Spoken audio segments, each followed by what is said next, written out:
Okay, today we're talking about the red tent, women on their periods, and should they be segregated, or should we go ahead and have wild, crazy sex on our periods? We'll be with you in a minute. Oh my gosh, so excited to talk about periods. Hello again, and welcome to Foreplay Radio Sex Therapy. I'm your host, certified sex therapist Laurie Watson, author of Wanting Sex Again, and blogger at Psychology Today and WebMD. And I have with me Dr. Adam Mathews, my co-host, who's a couples therapist, psychotherapist, and president of NCAMFT.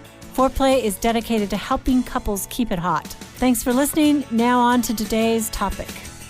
All right, Laurie, you've done it to me again.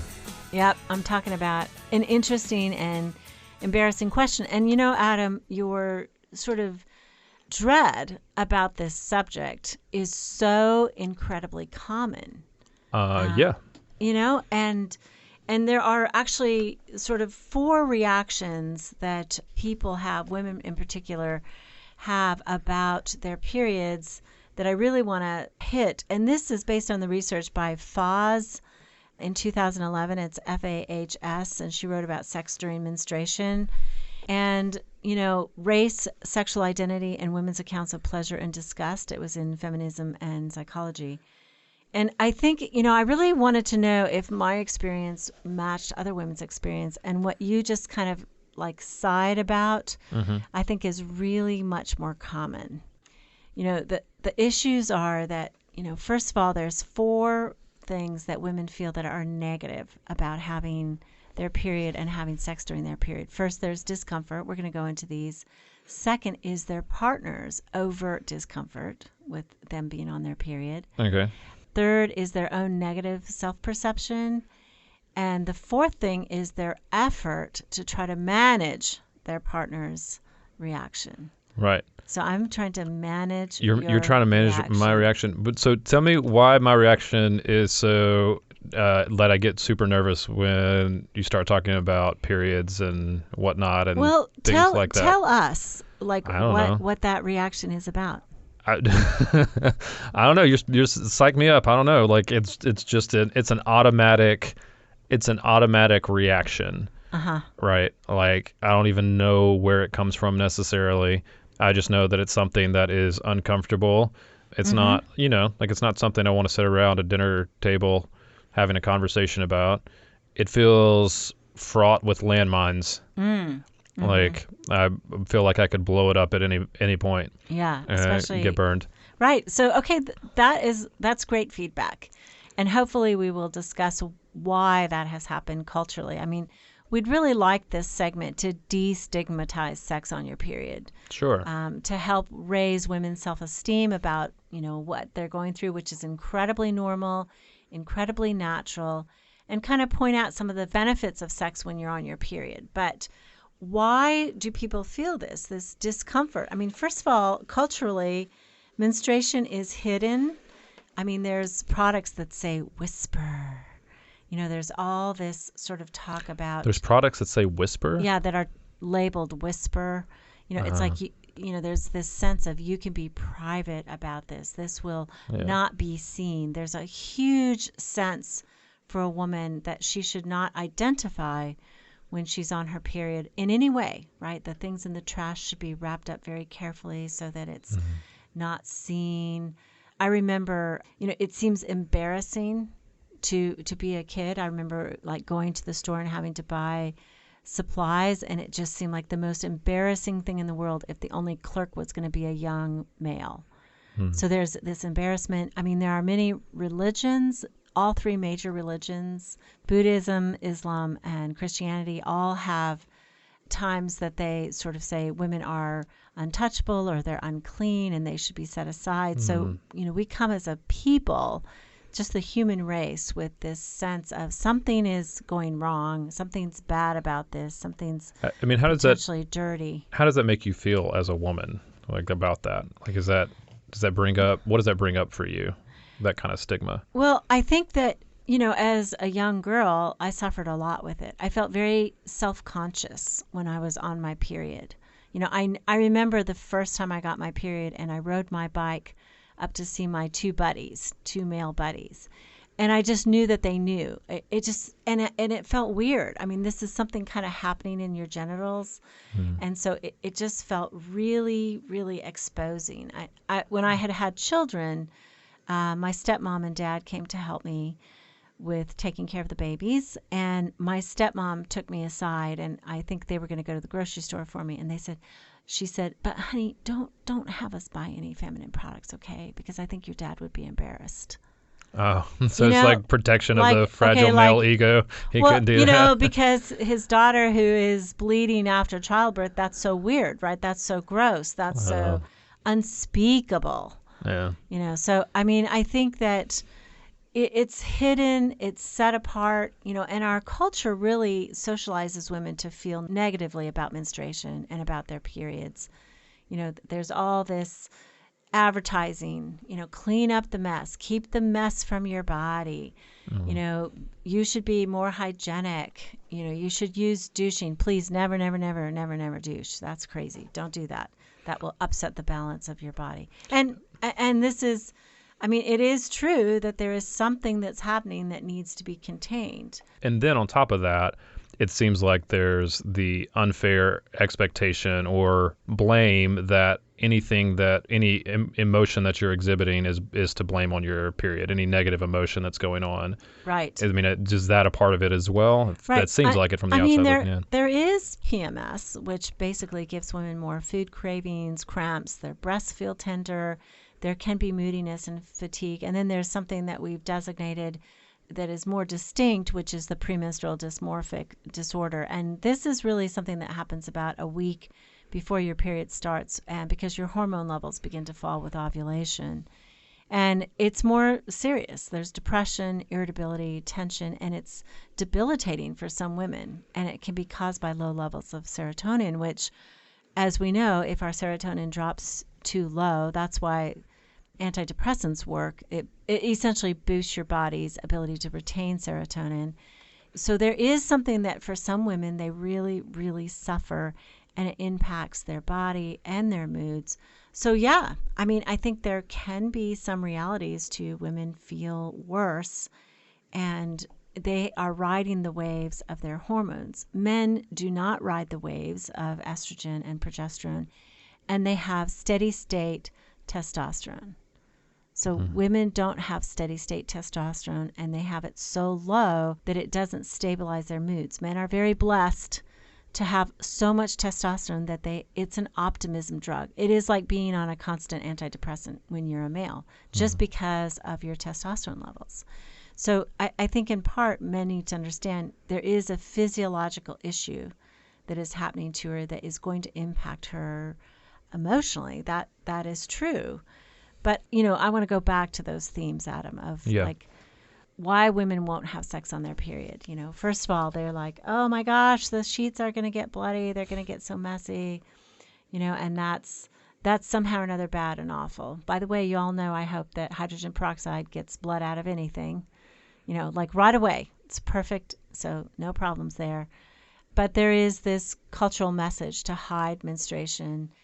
And I think that, if your partner asks you, hey, do you want to have sex, and you're on your period, most women say that they experience this feeling of, no, I don't. And much of it is about their fear that their partner is going to be just, uncomfortable.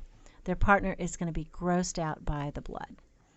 And I think that that's so sensitive. This private, personal thing is happening, and the thought of your partner going, ew, that's disgusting. Like, my natural body is disgusting. I gotta say, women have semen dripping out of them all day after having sex. They have, there's smells and odors that men bring to the table too. And sex is messy. All sex, if you're on your period or not, it's messy, kids.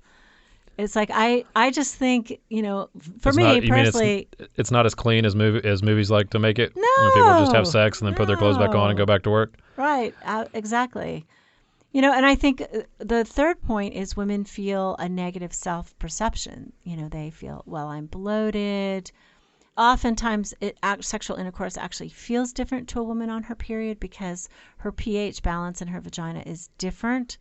it's less acidic because the blood is coming out, making it more base. And so it doesn't feel the same. But also the negative self-perception is really about, well, it's just not pretty. I'm not pretty. I'm bloated. I'm fat. I'm this. I'm that.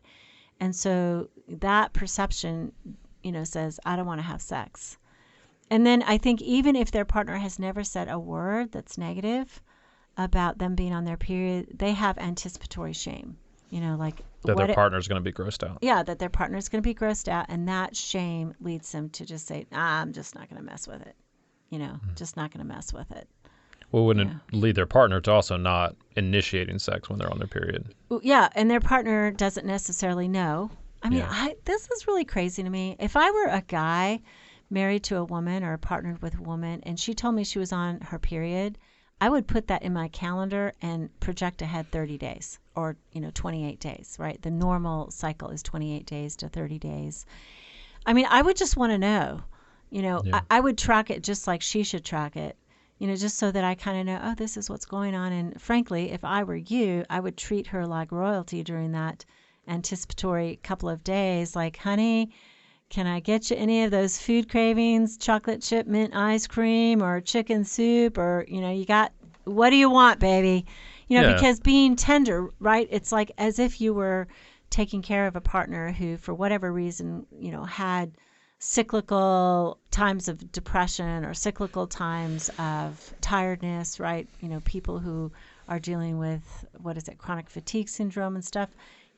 Being a loving partner, like, take care of them, man. But I think, Laurie, though, that it's always a back and forth, and like it is so hard for men to understand what is happening with women's bodies. Yeah. Like even as you're talking about all this, like it's things that I have knowledge of, right? But like there's no way I can say I have any kind of understanding about what that's like. But keeping that in my head, that is all going on, like inside of you, like in your body, is incredibly difficult. Like, and so like not cutting men slack. I'm not saying they shouldn't be sensitive or they shouldn't do what you're saying.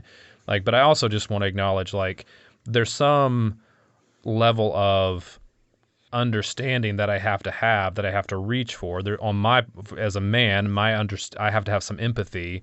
I also need my partner to say, this is what it is like for me. Like, and Sure. be able to hear that, which I don't, when you're talking about like, I think the hiddenness of it, breaking that stigma is important, because then it's also this type of conversation that we're having now that gives me more understanding, right? Mm-hmm. It gives me better understanding of what that experience might be like. And I think what you're saying is typical for the male experience. It feels very mysterious, partly because women are hiding it. Yeah. They feel a little bit ashamed of this, that, I won't be as attractive when I'm on my period. All these things will be going on. So they don't talk about it openly. But I also think, we all got smartphones these days. It's really easy to put a repeat, a 30-day repeat and just say, or 28-day repeat. And you can ask your partner, how many days normally is your period? And I think too, as a man, I have to trust what my female partner says is happening to her. I think a lot of times the men don't trust that. Mm-hmm. They don't believe that it's as severe as what women say that it is. And so I think that's a cultural thing as well that we have to get over and move past and trust this is your experience.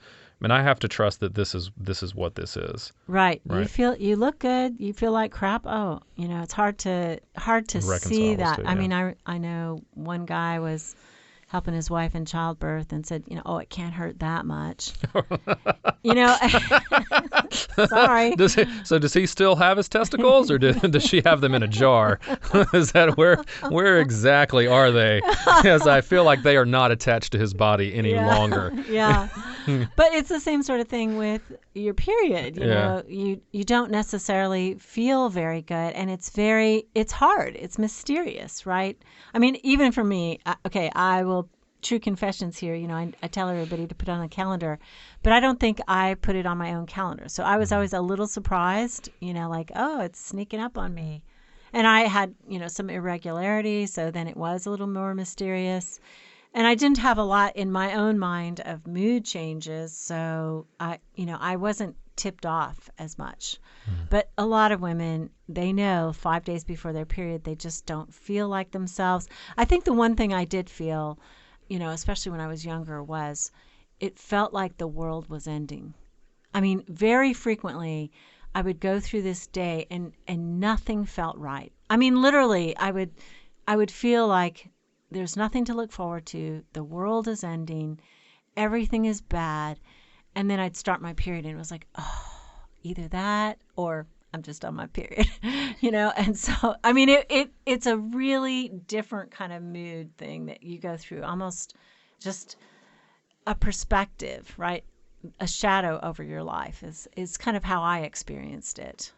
But we want to talk with you about getting on the same page sexually. And some women in this study that was done, 2 of them, it was a fairly small study, had neutral themes when they answered their questions. And they were kind of like, it's my period, no big deal. They still had sex. They just didn't make a big deal about it. It's like they were practical. Mm-hmm. They put down dark towels. I have to do a little more laundry, no big deal. They were just practical. But what we'd really like women to feel is positive about it, about their own selves, about this process. So let's come back and talk about that in a minute. So we want to remind all of you that we are thankful for the way you've shared the podcast. We continue to grow. It is our greatest honor when you share with a friend the work that we're doing in trying to help people reframe their sexual life in a way that is understandable and not so mysterious, so that they can make positive changes and strengthen their marriages and their partnerships. And I think the last thing we'd like to say is both of us are doing intensives.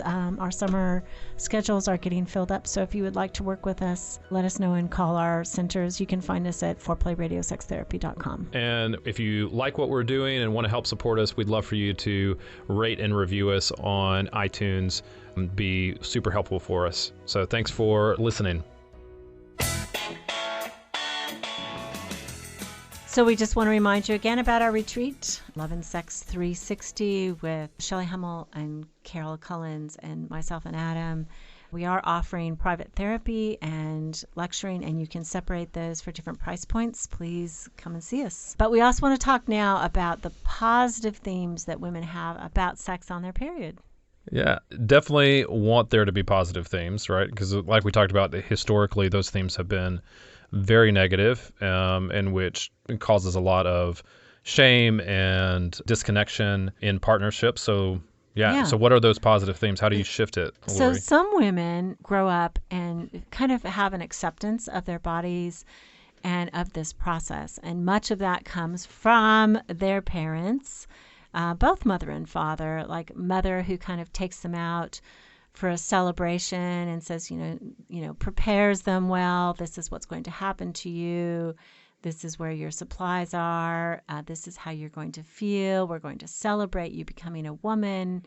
Their fathers who maybe, send flowers and say, you're a young woman now. I'm so proud of you. Not necessarily always getting into the whole graphic details of it, but a father sort of sending a very positive message of approval, joy in his young daughter's emergence into womanhood can be really positive. And certainly being the dad who says, hey, does anybody need any supplies, for your period? Can I pick them up? I'm going to the store. Just making it really natural helps your daughters, helps it seem integrated into health, and this is who we are. And that sense of dad's not afraid about it is good. And some awareness about, because Adam, you're going to have 3 women in your household who are on their periods. Yeah. You don't have to remind me of that. I'm very, very aware That's right. of what is happening. But one of the positive things that women feel about their periods and sexuality is that there is actually more pleasure than at other times of the month. They can have their most intense orgasms. Yeah, what's the reasoning for that? What's the science behind physiologically, we think that it basically has to do with this same sense of bloating. Is women are bloated because their uterus and their cervix get heavier with blood flow. And so when they orgasm, they feel more with the contractions, so it can be more intense. And some women really like sex on their period because it's more lubricated. Yeah. So it feels good to them. The I pH thing doesn't bother them. You appreciate what? I appreciate your hand motions to illustrate what you were talking about there. I wish y'all could have seen those hand motions. It really brought the whole thing to life. I very deeply appreciate that, Laurie. I think, too, women feel better when their partner accepts this as very natural, part of life, part of the human experience, right? I mean, some people have like bathroom hygiene. They do it behind the door shut. Thank you very much. But other people, they're wide open. And, I just think, I think the difficulty with being part animal is that we have bodies. Yeah. Making love, we sweat, our blood pressure raises, our pulse speeds up, it's messy. Some sort of acceptance of the body with joy, really helps us feel better about who we are. And then as we feel better about who we are, we offer more of ourselves with lack of inhibition. So. Yeah, I mean, anything that can take the shame out of it, right? And part of that, the part of reduction of shame is having another person that you care about accept what is going on. And so I can very much see that the more that your partner is just okay with it and just feels like it's natural, it's normal, that a lot of that shame is going to go away. Mm-hmm. Yeah, and the shame is dissipating, we see. Actually, there was a study done in 2009, and young women, college women, a third of them engaged in sex when they were on their periods without any sense of disgust or inhibition. But another third of them exhibited high disgust and would not do that. So they're kind of polarized still, but at least there is some growing body of young women who accept it as natural. And some of that we think is particularly related, as we said, to the mother who transmits a positive attitude. When I was growing up, women my mother's age called it the curse. Oh, you got the curse. I'm like, what a mess. I really always have felt positive about it. I mean, I had cramps and stuff, and I didn't suffer a whole lot, so maybe I was, I'm in the exception, but I mean, it was just no big deal. And I have a male friend, we all gather once a week, and every once in a while I say, oh, I'm on my period, I don't feel very good. And he was like, TMI, TMI. I mean, like, why is that so much why is that information so secret and too much? Did you do any hand motions when you were discussing this with him? Maybe that was what tipped him off with that. I'm just curious. No, I agree with you. It shouldn't be like that. Part of it should not be TMI. Like that should be something you could share, right? I mean, that's just something that's happening. Yeah, that's happening to you. Right? If they said to me, I can take a lot, though.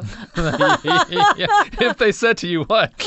I was thinking if they said to me, I feel terrible, I'm constipated, I'd be like, oh, okay. Yeah. But I suppose most people wouldn't talk about that either. Probably not. But maybe if they just said, I feel better, I, sprained my back at the gym, or, I mean, so what? Yeah. I have a cold, or I'm sorry, there's like snot all over. I had a doctor recently tell me something about his wife and constipation. He was like, yeah, my wife, she's been eating celery every night, to get rid of constipation, makes her regular. He goes, oh, maybe that's too much information. And I'm like, dude, I'm a sex therapist. There is very little you can say about the body that is going to freak me out. Well, Laurie, before we run out of time, you got some practical tips that I think are really important. Okay, first of all, to remember, you can get pregnant when you're on your period. Some of it, probably depends on the day of your period that you have sex, but sperm can last for quite a while. So don't think it's an automatic birth control time. Yeah. Also, just girlfriend, you got to hear me. You are clean. This blood that comes out is actually clean. There's nothing dirty about it. Basic hygiene, changing your pads, using a tampon, taking regular showers, that's going to keep you clean. Don't worry about having sex when you're on your period as like somehow or another the blood is dirty. It's not. It's fine. Oral sex is still possible on your period. Some guys, Adam just had a look on his face. Some guys totally don't care at all, but you know what? You can use a tampon. That's always possible, or they call it like a menstruation cup. You can use that. That's totally great. Sometimes the missionary position is not as good for her because her cervix is heavier and then lower, and so it can be hit. Okay, you're freaking out over here, Adam. What do you No, I'm not think? freaking. No, I'm not. I honestly am not freaking out. You're reading too much. Maybe I'll use hand motions. This is like to show how excited I am about this conversation. Okay. It's my favorite so far. No, it's good information. I'm going to be more positive, more accepting, even more so. So it's good. I am not freaking out. I promise. And I think in terms of, I did read The Red Tent, which is about the Israelites who in the desert set up a tent for women who were menstruating. And kind of the whole idea that the men thought was that they were set aside because they were unclean. But the women actually, peeled grapes, fanned, bathed, nurtured these women in the red tent. So it was actually this wonderful experience of being cared for. And I would say to us women, when we're on our period, we should set aside rituals of self-care. Yeah. Take time and plan for a massage, during that week. Go ahead and take long baths. Take a little extra rest. Go to bed earlier so that you have, everything that you can to be at your reserves. Think about planning really nutritious meals for yourself. Yeah, and see, I think that's where men can get behind that. That to me makes so much sense for that self-care to be there, and that's what I would put in my phone, like reserving, setting up the massage appointment, making sure to take care of the kids so that she can go to bed early. Like those types of things, I think, are where men a lot of times need to know where they need to step in. And I think that to me is one of the ways of helping support that self-care during that time. I think would be beneficial. And I would say the most important thing for a woman regarding sexuality and her period is lean in to those sexual feelings. Try to be in touch with the fact that actually, like the day before your period is a very peak sexual moment. I mean, we know that during ovulation, during a woman's cycle at ovulation, she also has a peak of sexual desire. But actually, right before her period is a huge turn on, simply because of the heaviness. And I think, women are so freaked out by their body gaining 2 or 3 pounds when they're on their period. It's like, this is the blessing. This is the counter blessing. Maybe you feel bloated and that feels a little uncomfortable, but girlfriend, your orgasm's going to be great. So go for that. Awesome. Well, and completely unrelated, I'm going to go lift a bunch of weights and watch a bunch of sports after this. Unrelated. Okay, unrelated. Just to feel manly after this conversation, right? Right, totally. All about women. I'm interested to see how men feel about this conversation. Yeah, let us know what you think.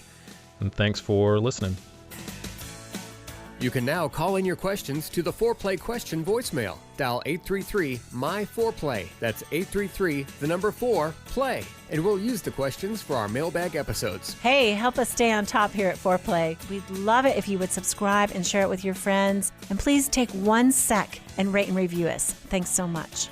All content is for entertainment purposes only and should not be considered as a substitute for therapy by a licensed